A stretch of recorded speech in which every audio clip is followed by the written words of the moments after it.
Zapraszamy do rywalizacji drużyny juniorskie U16 i U18.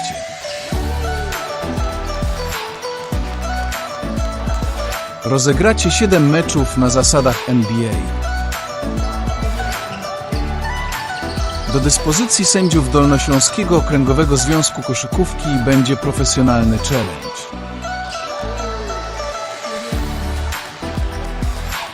Każdy mecz poprowadzi speaker zawodów. Relacja wideo z finału będzie z komentarzem na żywo. Zapraszamy!